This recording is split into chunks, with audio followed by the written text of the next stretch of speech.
بتبدأ روايتنا بلقطة مهزوزة لكاميرا فيديو ماسكاها بنت شابة وجميلة اسمها هولي، واقفة في أوضتها وهي بتتكلم بجدية شديدة عن حادثة غريبة ومرعبة حصلت في جبال ثلجية بعيد، وهي حادثة اختفاء 5 من الطلاب الجامعيين اللي كانوا متخصصين ومحترفين جدا في التسلق الجبلي، وكانوا بيعملوا رحلة استكشافية عادية جدا. ولكن الأمور انقلبت تماما، لأنهم المفروض في آخر فترة كانوا متواصلين بشكل طبيعي مع الجهة اللي مطلعاهم والجامعة بتاعتهم، ولكن فجأة وبدون أي مقدمات كل حاجة عنهم اختفت.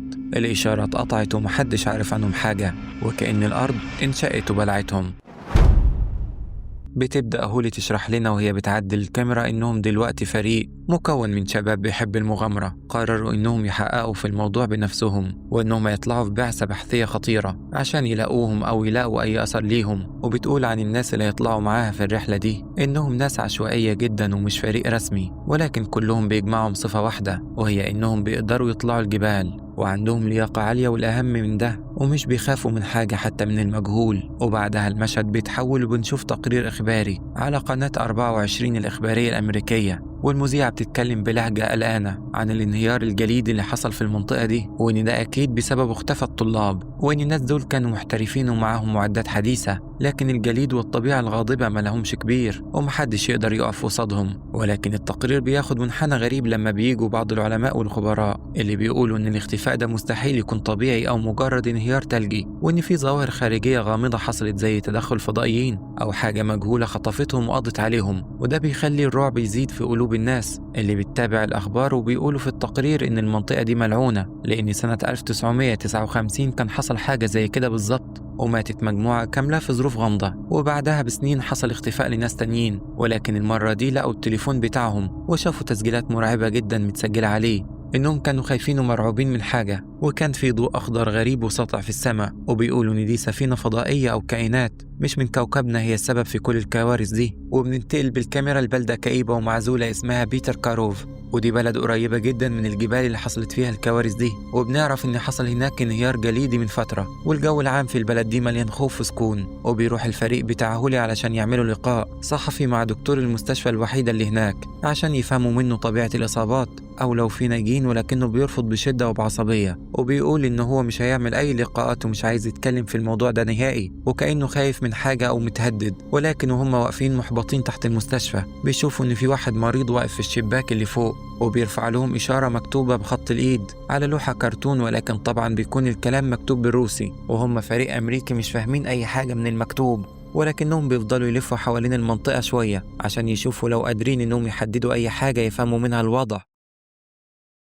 وبعد لما بييأسوا من المستشفى بيروحوا حانة قريبة وشكلها قديم جدا عشان يدفعوا ويشربوا حاجة، وبيتعرفوا هناك على شخص اسمه فيزاي، وده بيكون عامل الحانة وشكله مريب شوية، ولكن الميزة انه بيتكلم انجليزي، وده بيكون اول شخص روسي يتكلم انجليزي يقابلوه في المنطقة كلها، وده بيخليهم يرتاحوا له شوية. وبيبدأ ينزل لهم المشروبات في كؤوس شكلها قديم، وبيقول وهو بيبتسم ابتسامة صفرة انه واضح عليهم انهم مش من منطقة واحدة وانهم اغراب، وانه باين جدا انهم فريق كشافة او باحثين عن متاعب. وبيقول لهم جملة بتنزل عليهم زي الصاعقة، وهي ان الفريق اللي فات اللي جه هنا ومات شرب من نفس الكؤوس اللي هم شربوا منها دلوقتي، وكأنه بيقول لهم ان مصيركم هيكون زيهم. ولكن كلهم بيكبروا وبيقولوا انهم مش بيؤمنوا بالخرافات والكلام الفاضي يعني، ومش بيكونوا خايفين وبيحاولوا يظهروا الشجاعة والقوة. وبعدها بيخرجوا من الحانة وبيروحوا عند ست عجوزة جدا عايشة في المنطقة في كوخ خشبي، وبتبدأ إنها تحكي لهم حاجات هي الوحيدة اللي عارفاها وشافتها بعينها، وبتقول إنها كانت بتشوف الطلاب المفقودين دول بالليل من شباك بيتها وهم مولعين الأخشاب وعاملين نار كبيرة عشان يتدفوا من البرد القارس، ولكن بعد دقايق بس كانت النار دي بتطفي بسرعة جدا وبشكل مريب، وكأن حاجة كتمتها. وبتقول إنها كمان شافت 2 من الفريق ده بيجروا ويهربوا ناحية الشمال بعيد عن باقي الفريق،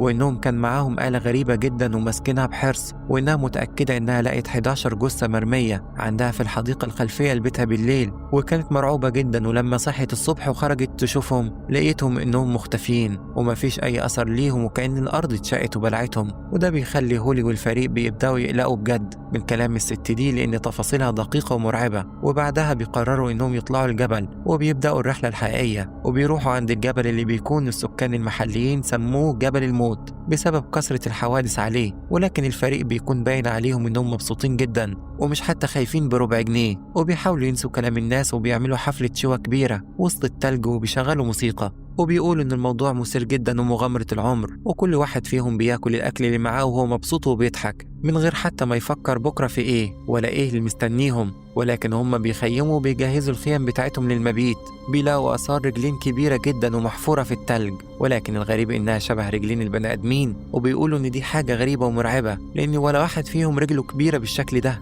ولا حتى السكان المحليين. وبيبدأ الشك يدخل قلوبهم، وبيقرروا إنهم يتحركوا من المكان ده بسرعة قبل ما يحصل ليهم أي حاجة أو الكائن صاحب الآثار دي يرجع تاني. ولكن هم في الطريق وماشيين وسط العواصف بيقابلوا جهاز غريب معدني، وواحد منهم بيفحصه وبيقول إن ده جهاز أرصاد جوية بيقيسوا بيه سرعة الرياح والضغط، ولكنه قديم جدا ومتهالك ومش عارف هو بيعمل إيه هنا في المكان المقطوع ده. ولما بيفتحوا بيلاقوا جواه منظر بشع مقزز، مجموعة من الفيران الميتة المحشورة جوه الجهاز، وده بيكون منظر مقرف جدا وريحتهم وحشة لأنهم بيكونوا متحللين من قريب، يعني الموت لسه حاصل. وبيقول واحد من الفريق وهو ماسك راسه إن هو بدأ يتجنن بسبب الحاجات اللي هو بيشوفها دي، وإن أعصابه باظت، وإنه من الواضح كده إن اللي ماتوا قبلهم دول ماتوا من الجنون والهلاوس مش مجرد البرد. ولكن هولي القوية بتشجعه وبتقوله إنهم خلاص قربوا إنهم يوصلوا من معبر ديتلوف المشهور اللي هم جايين علشانه أصلا، وإنهم لازم يكملوا عشان يعرفوا الحقيقة. وأول لما بيوصلوا المعبر بيبدأوا إنهم يخرجوا الخرائط والأجهزة ويعملوا تحديد للأماكن اللي الجثث القديمة اتلقت فيهم. وبيكون القائد بتاع الفريق المفقود شاب اسمه ألكسندر كوليبيتوف، وبتقول هولي للكاميرا إنه هو أول واحد مات في الحادثة القديمة، ولكن هولي بتأكد إنه هو أول واحد كان بيقول إن في حاجة غريبة بتراقبهم وإن الحاجة اللي قتلتهم دي مش معروفة. وبعدها بتقول إن الأخوين يوري ولوري برباتوف ماتوا هما الاتنين بيهربوا في اتجاهات مختلفة وكأنهم بيجروا من وحش، والاتنين ماتوا بسبب التجمد وماتوا على بعد 300 متر أقل حاجة من باقي الجثث، وده لوز كبير لأنهم سابوا الدفء وجريوا للموت بإرادتهم. والباقي من الفريق بيكون في الوقت ده بيصور الجو حواليهم بكاميرات عالية الجودة، وبيحاولوا إنهم يعيشوا اليوم ده في كمية التلج الرهيبة،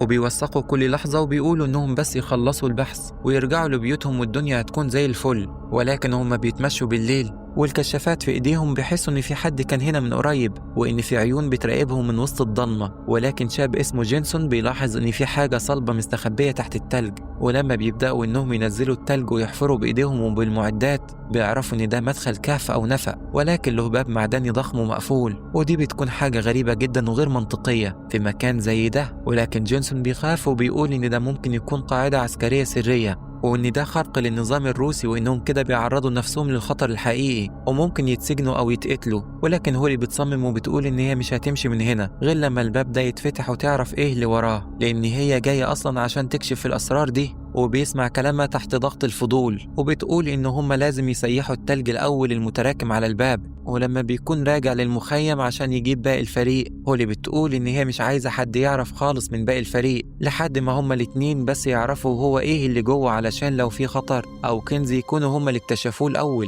وبيتفقوا على السرية التامة، وبتبدأ هولي تجهز الكاميرا عشان تصور لحظة فتح الباب الغامض اللي ممكن يغير حياتهم للأبد أو ينهيها. وبنشوف باقي الفريق في اليوم ده وهم قاعدين كلهم مع بعض يشربوا وبيحاولوا ينسوا الرعب اللي شافوه طول الرحلة، والجو العام بيكون في نوع من الهدوء اللي بيسبق العاصفة. ولكن الكل بيقوم يدخل الخيم بتاعته عشان يناموا ما عدا ولد وبنت. بيبدأوا إنهم يتكلموا مع بعض في لحظة صفا، وبيقولوا إنهم عاوزين يروحوا لمدينة لوسيل بعد لما يخلصوا الرحلة بتاعتهم دي ويستقروا هناك. وبيجي عالم البحث اللي معاهم وبيقعد معاهم شوية وبيقول لهم نصيحة إنهم لازم يناموا شوية عشان يقدروا يكملوا معاهم المشوار الصعب ده بتاع بكرة. وبيقولوا له إنهم هيناموا بس بعد شوية دردشة، وبنعرف إن الولد والبنت دول كانوا عارفين بعض من قبل الرحلة أصلا وبينهم مشاعر قديمة. وبنشوف أندي وهو مع حبيبته في الخيمة الخاصة بيهم وبيكونوا في لحظة رومانسية. ولكن فجأة بيسمعوا صوت غريب جدا وقوي جاي من بره، ولما بيطلع أندي يشوف في إيه بيلاقي كارثة بتحصل، لأن في متفجرات بتنفجر على قمة جبلية فوقهم مباشرة وبشكل متعمد. وبيبدأ إن الجليد يسيح وينهار ناحيتهم بسرعة جنونية، وساعتها بيصرخ وبيصح الكل عشان يهربوا من الموت اللي جاي عليهم زي الطوفان. ولكن حبيبته للأسف بتكون بطيئة وبتقع على الأرض وسط الانهيار الجليدي، وهي الوحيدة اللي بتموت وتدفن تحت التلج قدام عينيه. والكل بيكون في حالة هلع وصدمة بسبب اللي حصل له ده، وبيجروا يستخبوا ورا الصخور وهم بيترعشوا من البرد والخوف. وبعد لما الانهيار بيقف بيقعدوا يحللوا اللي حصل، وبيقولوا إن الجيش بيحاول يقتلهم وإن التفجيرات دي كانت مقصودة عشان يدفنوهم مكانهم. ده جيش روسي بيحاول يحمي أسرار المنطقة، والتاني بيقول ده كائنات غريبة أو فضائيين هم اللي عملوا كده. ولكن في الآخر بيتفقوا إنهم لازم يتجمعوا مع بعض ومحدش يبعد عشان يقدروا إنهم يحلوا المشكلة ويخرجوا من المصيدة دي. وفي واحد منهم بتكون رجله انكسرت كسر مضاعف لدرجة إن العظم خرج منها وشكله مرعب جدا، وواحد من الفريق بيمسك رجله وبيرجع العظم مكانه بقوة، والشاب بيصرخ من الألم، وبيفضلوا قاعدين مكانهم من البرد لحد لما بيطلع عليهم الصبح وهم قلقانين جدا وعينهم ما غفلتش لحظة، وحاسين إن دي ممكن تكون آخر لحظة في حياتهم بعد ما كانوا فاكرين إنهم هيقدروا يلاقوا الحقيقة ويرجعوا أبطال. ولكن دلوقتي أقصى طموحهم إنهم يفضلوا عايشين. وبتقعد هولي مع صديقها دينيس في جنب وهي منهارة وبتقول إن هي السبب في كل ده، وإن هي اللي جابتهم للمهلكة دي عشان طموحها وشغفها، وبتبدأ تعيط بحرقة. وعشان كده دينيس بياخدها في حضنه وبيحاول يهديها وبيقول إن الموضوع مش مستاهل اللوم ده كله، وإنهم هيكونوا عايشين لما يرجعوا لبيتهم، وإن دي مغامرة وتعدي. بس هي بتقول بصراحة إنها دايما كانت بتنجذب للمكان ده بشكل غريب، وإنها مش قادرة تشرح هي ليه حتى جت هنا ولا حتى ليه جابتهم معاها، وكأن في قوة خفية بتشدها للجبل ده. وفجأة بيقطع كلامها وصول شخصين جايين من بعيد ولابسين لبس تقيل، وبيقولوا إنهم شافوا الشعلة بتاعتهم اللي ولعوها بالليل، وعشان كده جايين يساعدوهم وينقذوهم. ولكن أندي اللي لسه مصدوم من موت حبيبته بيصرخ وبيقول إن دول أكيد من الجيش اللي كان عايز يقتلهم بالليل، وإنهم جايين يكملوا عليهم. وساعتها بيحصل ضرب نار، ودينيس وهولي بيقرروا يخوضوا المخاطرة وبيطلعوا جري بأقصى سرعة ناحية الباب الحديد الضخم اللي اكتشفوه قبل كده، واللي بيكونوا قدروا إنهم يفتحوه بصعوبة. ولكن قبل ما يدخلوا ويقفلوا الباب، دينيس بياخد طلقة في كتفه وبيقع على الأرض، ولكن هولي بتسحبه لجوه والباب بيتقفل عليهم من بره، وبيسمعوا صوت الرصاص بيخبط في الحديد. وبعد ما الباب اتقفل والضلمة سيطرت على المكان، بيشغلوا الكاميرا بتاعتهم عشان يشوفوا طريقهم، وبيقدروا انهم يشغلوا الكهرباء ومولدات الطاقة اللي موجودة في المكان، وبيلاقوا نفسهم في ممر كبير جدا وطويل ومرعب، وبيحاولوا انهم يمشوا ويستكشفوا. ولكن الكهرباء بتكون مش ثابتة تماما، وكل شوية تفصل وترجع وتعمل أصوات طنين مزعجة. وهولي بتكون مرعوبة، بتحس ان في حاجة حواليهم بتراقبهم، وبيفضل يقول لها انها لازم تتماسك وما تضعفش لانهم لوحدهم هنا، والجيش بره مش هيضيعوا عليهم طلقات نارية ولا يحاولوا يفتحوا الباب لانهم عارفين انهم ممكن يموتوا من الجوع والعطش جوه، بما ان القفل من بره ومستحيل يتفتح، وان مصيرهم الموت البطيء. وبيفضلوا ماشيين مع النفق الطويل ده لحد لما بيوصلوا لغرفة غريبة تحت الأرض، وبيبان إن الغرفة دي فيها معدات كتيرة جدا وأجهزة كمبيوتر قديمة من زمن الحرب الباردة، وكمان أجهزة تعقب وخرائط، ومش بيكونوا عارفين هو ده بيودي على فين ولا إيه لازمة المكان ده، لحد لما بيلاقوا بوابة تانية، ودي بتكون باب جديد للكهف ولكن مش مفتوح. والدنيا بتكون ضلمة جدا لدرجة إنهم بيكونوا ماشيين مش شايفين كف إيديهم، لحد لما بيلاقوا كشاف يدوي مرمي على الأرض، وبيقدروا إنهم ينوروا المكان ويلاقوا واحد من أفراد الجيش جثته موجودة ومتحللة، وبيقولوا إن ده أكيد الشخص اللي كان مع الجثث اللي بره، والجيش قرر إن هو يخلص منه ويقتله هنا لأنه هو عارف السر وشاف حاجة ما ينفعش يشوفها. وبعدها بيكملوا بحث، بيلاقوا كمان هياكل عظمية غريبة، وبيلاقوا بطاقة ضابط، وبيقرروا إنهم لازم يخرجوا من هنا حالا قبل ما ينتهي بيهم الحال زيهم. ولما بيسمعوا صوت حركة غريبة جاي من أوضة جنبهم، بيلاقوا إن الباب الحديد بيتحرك ببطء، ولكن هناك بيلاقوا دم كتير على الأرض، وبيلاقوا كاميرا فيديو قديمة جدا مرمية، وبيقولوا إنهم لازم يشوفوا إيه اللي كان بيحصل في الكاميرا دي عشان يفهموا. ولكن للأسف البطارية بتخلص بسرعة، ومش بيقدروا إنهم يشوفوا كل حاجة غير لقطات سريعة ومرعبة لناس بتصرخ وتجارب بتحصل. وبيقول دينيس إن أكيد دي تجربة علمية جديدة وسرية، وعشان كده بتحصل في مكان معزول زي ده، وإنهم لازم يهربوا حالا لأنه هو مش مطمن المكان ده وحاسس بخطر كبير. وقبل ما يكملوا كلامهم، بيلاقوا إن في كائنات غريبة ومرعبة شبه الزومبي، بس شكلهم مشوه جدا وسريع، بتبدأ إنهم تهجم عليهم،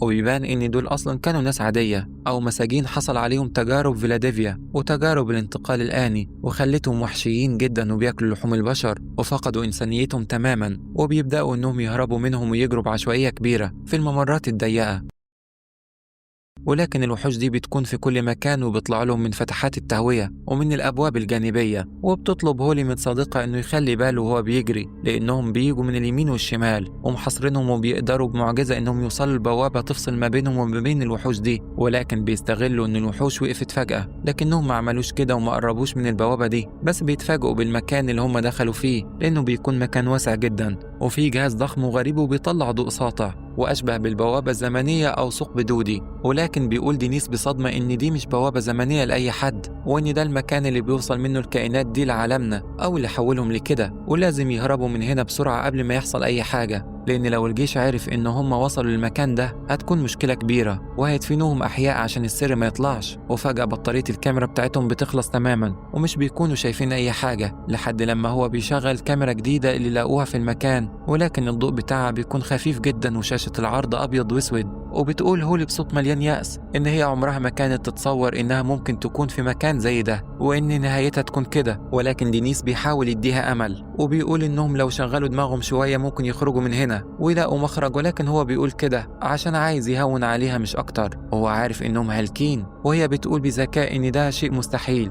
لأنهم خلاص مزنوقين في مكان ما بين زومبي ووحوش جوه وما بين جيش عايز يقتلهم بره، يعني الموت محاصرهم من كل ناحية. ولكن دينيس بيقرر قرار جنوني إن هو هيعدي من خلال البوابة المشعة دي وياخد المخاطرة لأنه بيعتقد إنها بوابة انتقال مكاني ممكن تطلعهم بره الجبل، وبيشوف إن ده الحل الوحيد عشان يقدر يهرب من المكان ده لأنه مش عاوز يموت موتة بشعة على إيد الوحوش. وهولي بتقول إنها تحاول تعمل معاه ده وإنهم يعيشوا سوا يا يموتوا سوا، وبيخترقوا البوابة وهم ماسكين إيد بعض. وفجأة بنشوف مشهد غريب جدا لأن الاتنين بيقعوا بره الجبل وسط التلج، ولكن الجو بيكون مختلف وفيه جنود لابسين لبس قديم جدا والجيش الروسي السوفيتي بياخدهم، ولكن مش بنشوف شكل هولي ودينيس تماما في المشهد ده. وبنشوف إن الجيش بياخدهم وبيرجعهم لنفس الكهف اللي هم كانوا فيه وبيسحلوهم على الأرض. ولكن بنعرف من التاريخ اللي على الكاميرا والكلام الروسي إن دي سنة 1959 وإنهم رجعوا بالزمن لورا فعلا لنفس يوم الحادثة الأصلية. والضابط بيطلب من العساكر بصرامة إنهم يعلقوا الجثث الغريبة اللي لقوها دي على الخطافات الحديدية جوه المعمل. وأول لما بيعلقوهم بنلاقي المفاجأة الصادمة إنهم اتحولوا لنفس الزومبي والوحوش المشوهة اللي كانوا بيهجموا عليهم في المستقبل بسبب تأثير الانتقال عبر البوابة، وإن هولي ودينيس هم نفسهم الوحوش اللي قتلت البعثة القديمة وهم اللي خوفوا نفسهم. وبنشوف إن هولي وهي متحولة لسه عايشة لما بتحرك دماغها وبتبص للكاميرا بنظرة مرعبة. وبتخلص روايتنا على كده بدائرة زمنية مرعبة ومقفولة. ولو وصلت لحد هنا ما تنساش تشترك وتفعل الجرس عشان يوصلك كل جديد.